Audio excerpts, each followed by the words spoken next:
It's the Real News Network. I'm Greg Wilpert coming to you from Quito, Ecuador. 10 years ago, most of Latin America was governed by center-left, progressive, or even leftist governments. For example, Cristina Fernández in Argentina, Evo Morales in Bolivia, Rafael Correa in Ecuador, Fernando Lugo in Paraguay, Daniel Ortega in Nicaragua, Manuel Zelaya in Honduras, and Lula da Silva in Brazil, just as an example, and Hugo Chavez, of course, in Venezuela. Since then, the so-called pink tide has receded quite dramatically. Of these 10 governments that were left of center, only 4 remain: Nicolas Maduro in Venezuela, Morales in Bolivia, Vasquez in Uruguay, and Daniel Ortega in Nicaragua. What happened? Some would argue that the US played an important role in at least some of these changes. Joining me to explore the role of the US in Latin America is Mark Weisbrot. Mark is the co-director of the Center for Economic and Policy Research and is the author of the book Failed: What the Experts Got Wrong About the Global Economy. He's also the president of the organization Just Foreign Policy. Thanks for being here again, Mark. Thanks, Greg. Thanks for having me. So before we get into the role of the US in Latin America, it's useful maybe to take a quick look at the impact that the leftist or center-left governments had on Latin America. What would you say were the main achievements or the main consequences of their governments in some of those countries? Well, if you look at the region as a whole, the poverty rate dropped from 44 to 28%. That was from around 2003 to 2013. And that was after the 2 decades prior where poverty had actually increased. There was no progress at all. So that was a huge change, and it was accomplished in different countries in different ways. You know, there were large increases in public investment in Bolivia and Ecuador. In Brazil, you had also some increase in public investment, big increases in the minimum wage. You know, every country did different things to help bring healthcare and increase, in some countries, education, access to education. And there were a whole lot of reforms, changes in macroeconomic policy, getting rid of the IMF. So there were a lot of different things that these governments did that prior governments were either unable or unwilling to do to improve people's living standards during a period of higher economic growth, which they also contributed to. And so how has Latin America changed now since then, when right-wing governments took over most of the continent? Well, you have different things that have changed. I mean, one is, of course, they're implementing, as you would expect, right-wing reforms, trying to cut pension system, the pension in Brazil, passing a constitutional amendment, which, you know, even most economists in the world wouldn't support, in Brazil, which prohibits the government from increasing spending beyond the rate of inflation. You have, you know, huge increases in utility prices in Argentina, laying off thousands of public sector workers. So everywhere where the right has come back, you do have some regressive changes. And so how has the US contributed to these changes, and what goals would you say is the US pursuing in the area? Well, I think the U.S. has contributed in so many ways it would take an hour at least to summarize just some of this history. But I think the U.S. has been involved in most of these countries in various ways. Obviously, in Venezuela, they've been involved since the coup in 2002, and they tried to overthrow the government and tried to help people topple the government on several occasions there. In Brazil, they supported the coup against Dilma, the parliamentary coup. So they didn't do that strongly, but they sent enough signals. For example, I've mentioned this before on this show, right as the House was voting to impeach Dilma without actually presenting a crime that she committed.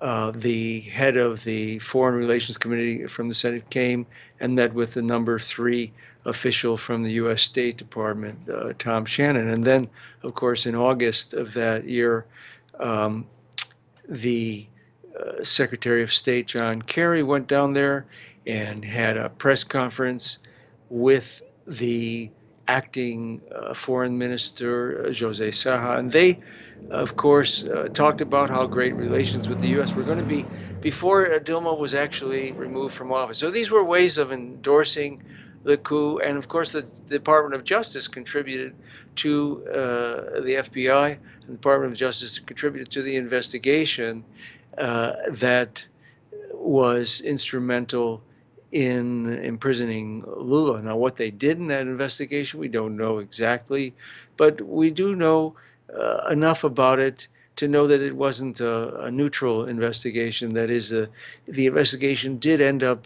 decapitating the Workers' Party for now, first helping to get rid of Dilma, but more importantly, or more substantially in terms of its contribution, they helped put Lula in prison and prevent him from running for office. And in other countries, in Paraguay, the U.S. Helped in the consolidation of that parliamentary coup by organizing within the Organization of American States. In Honduras is probably the biggest role that the U.S. has played, both in consolidating the military coup in 2009. Hillary Clinton acknowledged her role in making sure that President Zelaya, the democratically elected president, would not return to office. And then more recently in November, they helped consolidate the results of an election which pretty much all observers regarded as stolen. And those are just a few of the examples. I mean, I guess I didn't even mention Argentina, where other branches of government were involved as well as the executive, but the executive cut off lending from multilateral development banks such as the Inter-American Development Bank, and tried to block loans at the World Bank as well. And they restored everything as soon as the right-wing government was elected. And then there was Judge Griesa in New York, who took all of Argentina's, well, over 90% of Argentina's creditors hostage in order to squeeze them so that the government would pay off the vulture funds. And this was very political because he also lifted the injunction as soon as you had the right-wing government. And I think this is very important because obviously it's not necessarily a conspiracy of all these branches of government. The legislative branch was involved in this as well in the United States. But they all have the same mindset, and they're all trying to get rid of these left governments, and they had a massive contribution. I mean, Argentina, that did contribute to the downfall of Cristina Kirchner. It contributed to balance of payments problems that they had there. So this was important, that it's totally ignored here in the United States. And why was it ignored in the United States? I mean, what is it about U.S. Media coverage, and why is there so little coverage of the U.S. role in Latin America? Well, maybe you should interview some of the reporters who cover it if they're willing to answer that question. I think that it's complicated in some ways, but in some ways it's very simple. I mean, first of all, for U.S. intervention anywhere in the world, they have kind of a smoking gun standard. So, we have in our criminal justice system the standard of beyond a reasonable doubt, but this is a much higher standard. So nothing is really discussed in terms of U.S. intervention unless it's really a smoking gun where they're caught red-handed in a way that, nobody could deny. And that almost never happens. So in Venezuela, for example, in 2002, when you had the coup, you had State Department and CIA documents which documented the involvement of the United States. I mean, they paid the people and helped fund and train the people who did the coup.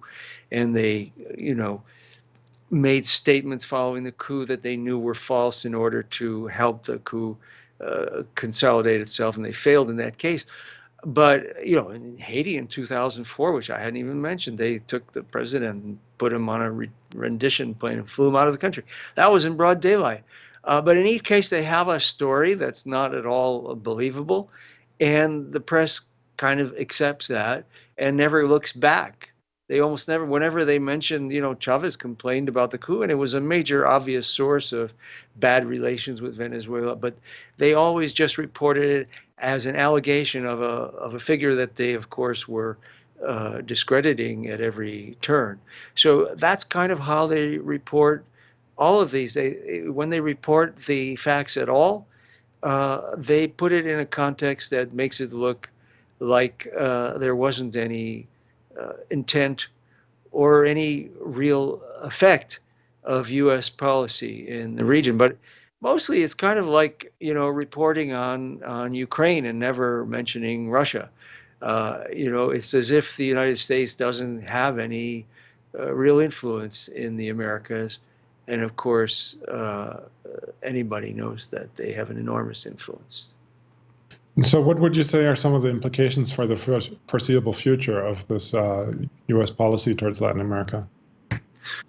Well, right now, of course, they're still involved, and you have intervention in Mexico. For example, U.S. officials have already, said how worried they are that AMLO, Andrés Manuel López Obrador, who's the front runner in the upcoming election in July, and he's probably going to win, but they're already trying to undermine him, lobbying accusations of Russian involvement, which is the new trend, of course, completely unsubstantiated. In Venezuela, they're doing something they've probably never done in the last 50 years, openly calling for a military coup and actually a financial embargo they have put in place, and threatening even a worse embargo if they don't get rid of the current government. And so that's a more, I think, aggressive form of intervention than you had even under the prior administrations. And they're pretty open about it. And again, most of the media seems to treat it as a non-issue. In fact, that's actually a very important example, because there's an election going to take place in a couple of weeks, and the media is pretending that it's not really an election, but you have a credible opposition candidate who's leading in the polls, and they've reached agreement with the government on a set of procedures which are similar to almost all the other elections they've had for the last 20 years. And a set of guarantees, which, of course, the candidate, Falcone, won't recognize the election if they don't follow them. And so you have a real contested election, but the U.S. government has decided that they don't want that, and the hard right opposition is in line with them. And so they're all pretending that there's no election at all, because they're committed to a strategy of violent regime change. Okay, well, we'll certainly continue to follow this, and especially the U.S. role in Latin America. I was speaking to Mark Weisbrot, co-director of the Center for Economic and Policy Research. Thanks again, Mark, for joining us today. Thank you, Gregory. And thank you for joining the Real News Network.